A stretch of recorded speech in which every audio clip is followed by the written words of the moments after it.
ဒါကပတ်ထမိန်ပေါ့နော်ဒီပတ်ထမိန်ကိုအမကချီပြောက်ထိုးပြမှာပေါ့နော်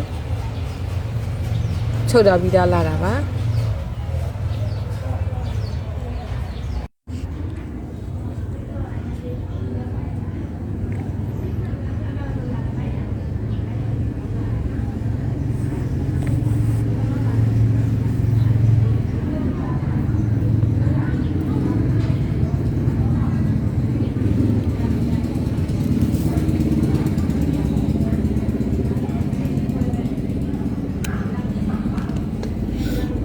လမ်းပေါ်ပိုင်းရွက်သူနေသူပြမယ်နော်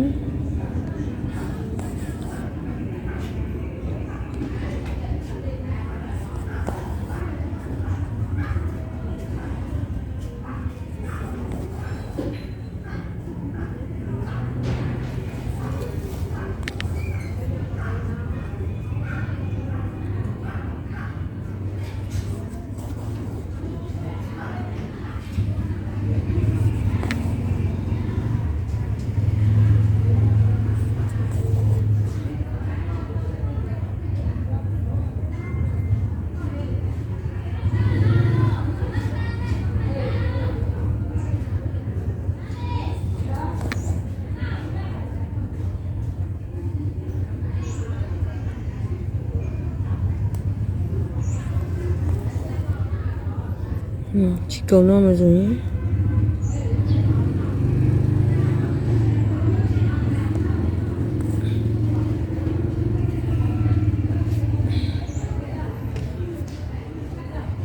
မာတော့တန်လေးလေးပဲချီတက်လိုက်တယ်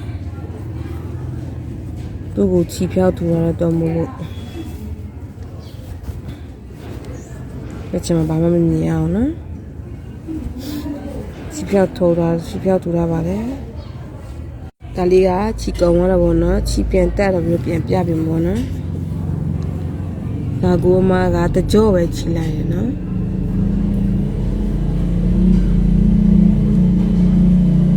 ဒီလိုတကြောပဲချီရ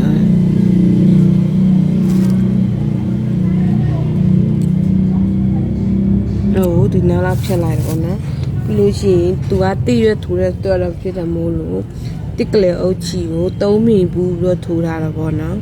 အဲကိုခုနကချီကုံရတော့မို့လို့မကအခုအစားအသစ်ပြန်ထိုးပြမှာပေါ့နော်ဒီကနေပဲယူမယ်နော်အကျန်းကြီးမဆွဲဘူးနော်တတလေးပဲဆွဲမယ်ဒါကတော့ဒီလိုမျိုးပဲဖုနေမယ်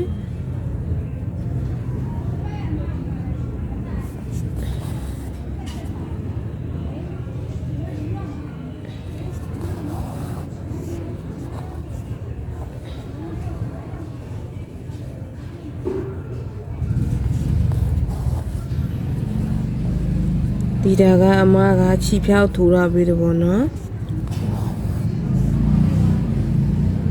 ချီဖြောက်ထိုးရတော့မို့လို့သူကနှစ်ထပ်ဖြစ်နေတဲ့တော့မို့လို့အပေါ်ကြောကိုပဲအမကရှက်ပြီးထိုးပေးတာပေါ့နော်ပေါ်နေဦးနော်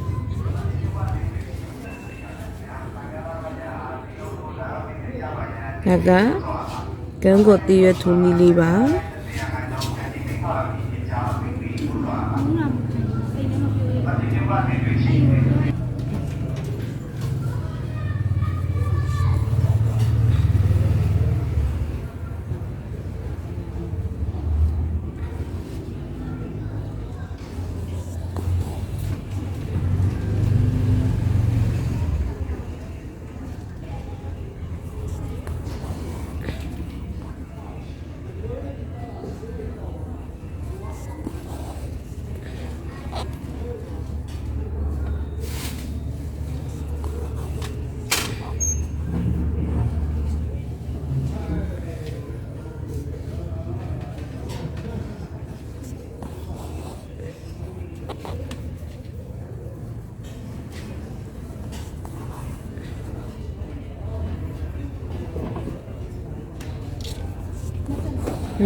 နောက်ဆိုရင်ဟိုအမထိုးလာတာပြီးသွားပြီပေါ့နော်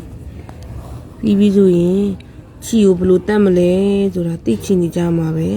အဲဟိုအမကချီတက်တာကိုပြပေးမယ်နော်ဒါဆိုရင်အမထိုးတာပြီးသွားပြီနော်ပြီးဆိုလို့ရှိရင်အမကဒီကန်းနေပဲဒီဘက်ကိုဟိုကြောလို့ပဲဒီလိုလေးနော်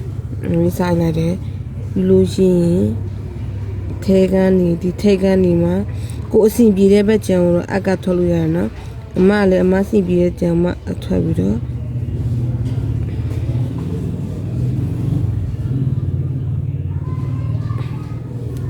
ဒီလိုလေးမှချစ်တက်တာပေါ့နော်အဲဆိုရင်မပြုတ်ထွက်တော့ဘူးပေါ့နော်ပြီးရင်ရင်းနှောင်းလောက်ကပ်ပြီးတော့ကကြည်နေညှက်လိုက်မယ်ဆိုလို့ရှိရင်အဲဆိုလို့ရှိရင်ချီတက်တာလည်းမမြင်တော့ဘူးเนาะခုနကတော့ကအမအပေါ်ဆုံးမှာအဖုလေးရလေဒီမှာဒါတိတ်ချကြည့်မှမြင်ရတာပြောချက်ကြည့်နေမြင်ရတာပေါ့နော်တတရရက်ကလေးနဲ့လှလှလေးဖြစ်နေမှာပေါ့နော်အဲဆိုလို့ရှိရင်လည်းမမြင်ရပါဘူးချီပြောက်ထူလာတာပါစင်မပြေတာရှိရင်တိကျနေရှိရင်မချင်းကြမှာချင်းမြလက်မိလို့ရတယ်နော်